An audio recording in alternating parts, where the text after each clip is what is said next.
आप सभी का स्वागत है सेम प्रोडक्शन कहानी क्रिएटर में। आज की हमारी प्रस्तुति का शीर्षक है सुकून की तलाश। तो आइए इस भावपूर्ण यात्रा की शुरुआत करते हैं। यह कहानी राजस्थान के एक छोटे से गांव सूरजपुर की है, जो रेगिस्तान की गोद में बसा है। यह गांव अपनी सादगी, रेत के टीलों और वहां के लोगों की मेहमान नवाजी के लिए जाना जाता है। लेकिन इस गांव के एक छोटे से मकान में रहने वाली एक माँ बेटी की जोड़ी की जिंदगी में एक ऐसा तूफान आने वाला था जो उनकी दुनिया को हमेशा के लिए बदल देगा। इस छोटे से मकान में रहती थीं राधाबाई, एक बुजुर्ग महिला जिनकी उम्र 50 के पार थी। उनके चेहरे पर समय की लकीरें साफ दिखती थीं, लेकिन उनकी आंखों में एक अनोखी चमक थी, जिंदगी से भरी, उम्मीद से सजी। उनके साथ रहती थी उनकी बेटी कविता, जो उनकी इकलौती संतान थी। राधाबाई की जिंदगी सादगी से भरी थी। उनके पास कुछ मुर्गियां थीं जिनके अंडे बेचकर वे गुजारा करती थीं। साथ ही उनके पास थोड़ी सी जमीन थी जिस पर वे और कविता मिलकर बाजरा और मूंग की खेती करते थे। कविता के पिता कई साल पहले एक बीमारी के कारण चल बसे थे। तब कविता महज 12 साल की थी। उस दिन से राधाबाई ने अकेले ही अपनी बेटी को पाला, उसे पढ़ाया और उसकी हर छोटी बड़ी जरूरत को पूरा किया। उनके पास न ज्यादा पैसा था न शोहरत, फिर भी वे अपनी इस छोटी सी दुनिया में खुश थे। कविता अब 19 साल की हो चुकी थी। वह गांव के पास के एक कॉलेज में पढ़ती थी और बीए के पहले साल में थी। उसका सपना था कि वह पढ़ लिख कर एक अच्छी नौकरी करे, अपनी मां को वह सारी खुशियां दे जो वह अब तक नहीं दे पाई थी। वह हर दिन कॉलेज जाती, पढ़ाई करती और शाम को घर लौटकर अपनी मां का हाथ बटाती, कभी मुर्गियों को दाना डालने में, कभी खेत में पानी देने में। यही उनकी जिंदगी थी, सादगी से भरी, मेहनत से रंगी और प्यार से सजी। दूसरी ओर राजस्थान के जयपुर शहर में एक बेहद रईस परिवार का बेटा आरव शर्मा अपनी जिंदगी जी रहा था। आरव अपने पिता सुरेश शर्मा का इकलौता बेटा था।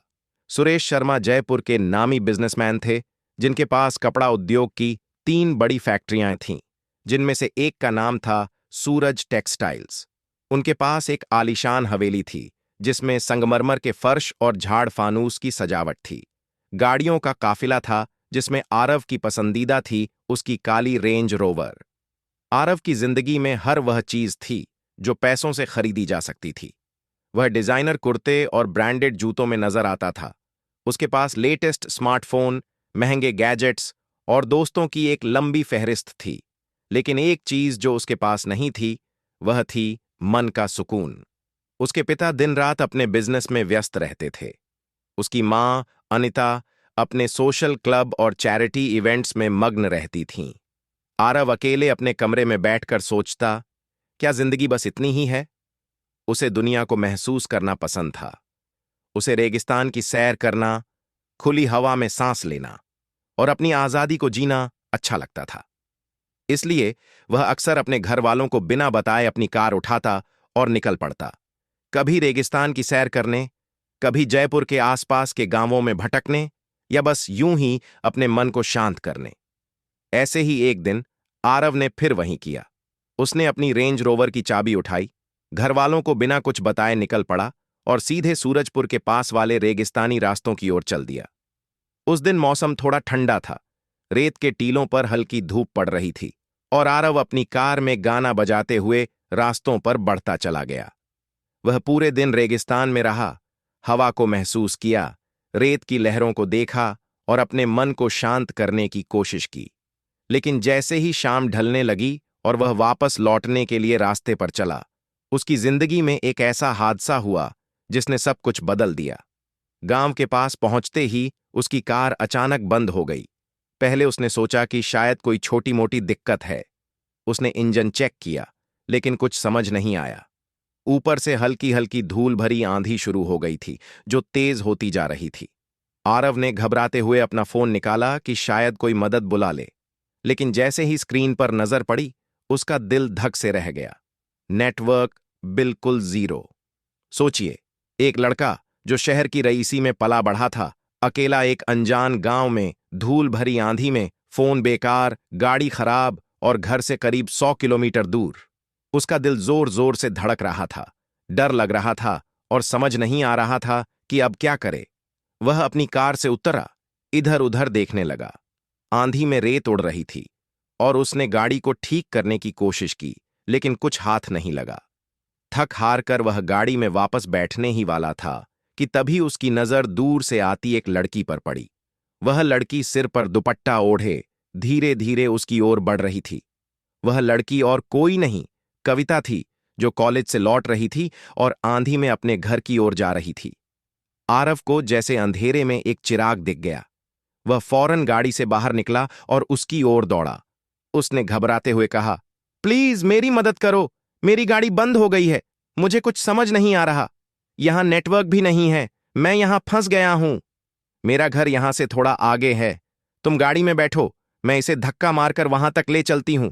आंधी रुकने तक तुम वहां रुक सकते हो, क्योंकि यहां आंधी में नेटवर्क नहीं मिलता और बाद में पास की पहाड़ी पर जाकर ही कॉल करनी पड़ेगी। आरव के पास कोई और रास्ता नहीं था। वह चाहते हुए भी ना चाहते हुए कविता की बात मान गया। वह गाड़ी में बैठ गया और कविता ने आंधी में रेत के बीच रास्ता बनाते हुए गाड़ी को धक्का मारना शुरू किया। धीरे धीरे वे उस छोटे से मकान तक पहुंच गए जहां कविता अपनी मां के साथ रहती थी। जैसे ही वे मकान के पास पहुंचे, आरव कार से उतरा।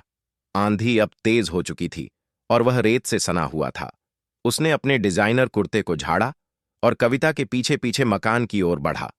कविता ने कहा, यह मेरा घर है, आंधी बहुत तेज हो रही है, तुम अंदर आ जाओ, जब तक आंधी रुके यहां आराम कर लो, बाद में फोन मिला लेना, कोई ना कोई मदद के लिए आ जाएगा। आरव ने उस छोटे से मकान को देखा। मिट्टी की दीवारें, खप्पर की छत और बाहर कुछ मुर्गियां बंधी हुई थीं। वह सोच में पड़ गया कि क्या वह यहां रुक पाएगा, लेकिन आंधी और ठंड ने उसे मजबूर कर दिया। वह कविता के पीछे पीछे अंदर चला गया। वहां राधाबाई चूल्हे पर बाजरे की रोटियां बना रही थीं। जैसे ही उनकी नजर आरव पर पड़ी, वे चौंक गईं। उन्होंने कविता से पूछा, बेटी ये कौन है, इसे यहां क्यों ले आई? कविता ने अपनी मां को सारी बात बताई। मां, यह रेगिस्तान में सैर करने आया था, लेकिन इसकी गाड़ी खराब हो गई। मुझे गाड़ी ठीक करना नहीं आता और आंधी में यहां कोई मैकेनिक भी नहीं मिलेगा, नेटवर्क भी नहीं है, तो मैं इसे यहां ले आई। राधाबाई को भी पता था कि आंधी में यहां फोन नहीं चलता और पास की पहाड़ी पर ही नेटवर्क मिलता है। वे आरव की ओर प्यार से देखने लगीं और उसे एक साफ कपड़ा पकड़ाते हुए बोलीं, बेटा इसे ले लो, अपने कपड़े झाड़ लो, नहीं तो रेत तुम्हें परेशान करेगी। यहां चूल्हे के पास बैठो, ठंड कम होगी। आरव ने कपड़ा लिया, अपने कुर्ते और चेहरे को साफ किया और चूल्हे के पास बैठ गया। वह अभी भी थोड़ा डरा हुआ था, लेकिन राधाबाई की ममता भरी बातों ने उसे सुकून दिया। वह राधाबाई को देखने लगा, जो बड़े प्यार से रोटियां बना रही थीं। उसने मकान के अंदर नजर घुमाई। वहां एक मटका रखा था, कुछ मिट्टी के बर्तन और एक पुराना सा लालटेन। ये सब उसके लिए बिल्कुल नया था। उसने उत्सुकता से पूछा, मां जी, ये मटका यहां क्यों रखा है? राधाबाई हंस पड़ी और बोली, बेटा ये मटका पानी के लिए है, इसमें पानी ठंडा रहता है। आरव ने हैरानी से कहा, पानी तो फ्रिज में ठंडा होता है ना? राधाबाई ने फिर हंसते हुए कहा, हां बेटा, फ्रिज में होता है, लेकिन हम गरीबों का फ्रिज यही मटका है। आरव को यह बात अजीब लगी, लेकिन उसने कहा, मां जी दिखाओ ना, ये कैसे काम करता है? राधाबाई ने मटके से पानी निकाला और उसे एक मिट्टी के गिलास में डाला। आरव ने पहली बार मटके का ठंडा पानी पिया और हैरान रह गया। अरे, ये तो फ्रिज के पानी से भी ठंडा है। वह मंत्रमुग्ध होकर राधाबाई और कविता की बातें सुनने लगा। धीरे धीरे खाना तैयार हो गया। राधाबाई ने आरव के लिए एक थाली में बाजरे की रोटी, लहसुन की चटनी और थोड़ी सी मूंग की दाल परोसी। आरव ने पहले तो खाने को देखकर मुंह बनाया। उसने सोचा, यह क्या सादा खाना है, मेरे घर में तो 5 सितारा होटल का खाना आता है। लेकिन फिर उसने सोचा, जब यहां इतना कुछ नया देख रहा हूं तो इसे भी ट्राई कर लेता हूं। जैसे ही उसने पहला निवाला मुंह में डाला, उसे एक अलग ही स्वाद महसूस हुआ। शायद भूख की वजह से, शायद उस माहौल की वजह से, लेकिन उस सादे से खाने में उसे ऐसा मजा आया जो कभी अपने घर के महंगे खाने में नहीं आया था। वह खाते खाते राधाबाई से बातें करने लगा और कविता भी बीच बीच में उसे समझाती कि गांव में यह चीजें कैसे काम करती हैं।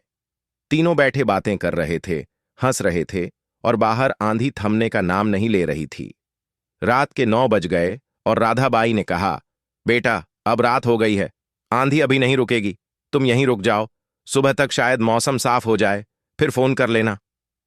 आरव ने सोचा कि अब और क्या कर सकता है। उसने हामी भर दी। राधाबाई ने उसके लिए एक खाट पर बिस्तर लगाया। कविता दूसरी खाट पर लेट गई और बीच में राधाबाई सो गईं। तीनों लेटे बातें करने लगे। कविता अपनी मां से मजाक करती, पुरानी यादें ताजा करती, और आरव यह सब सुनता रहा। उसे एक अजीब सा एहसास हो रहा था।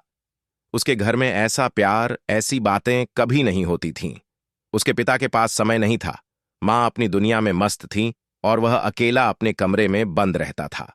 लेकिन यहां इस छोटे से मकान में इतनी सादगी के बावजूद इतना सुकून था कि वह हैरान था। रात बीत गई और सुबह आंधी थम गई। कविता ने आरव को उठाया और कहा, भैया, आंधी रुक गई है, चलो पास की पहाड़ी पर चलते हैं, वहां से फोन कर लो, तुम्हारे घर वाले परेशान हो रहे होंगे। आरव उठा, तैयार हुआ और कविता के साथ पहाड़ी की चढ़ाई शुरू की। रास्ते में वह कविता से ढेर सारी बातें करने लगा। कविता ने उसे बताया कि उसके पिता की मौत तब हो गई थी जब वह छोटी थी और वह अपनी मां के लिए कुछ करना चाहती है। आरव उसकी बातें सुनता रहा और ना जाने कब उसके दिल में कविता के लिए एक अलग सा प्यार जाग उठा। कविता मेहनती थी, हंसमुख थी और उसकी आंखों में एक सपना था। वे पहाड़ी के ऊपर पहुंचे जहां नेटवर्क मिला। आरव ने अपने पिता को फोन किया। सुरेश शर्मा ने घबराते हुए फोन उठाया। बेटा, तू कहां है? हमने तुझे रात भर ढूंढा। आरव ने सारी बात बताई और कहा, पिताजी चिंता मत करो, मेरी गाड़ी खराब हो गई थी लेकिन मैं ठीक हूं, यहां से मैकेनिक भेज दो। सुरेश ने तुरंत मैकेनिक और एक अतिरिक्त गाड़ी भेज दी।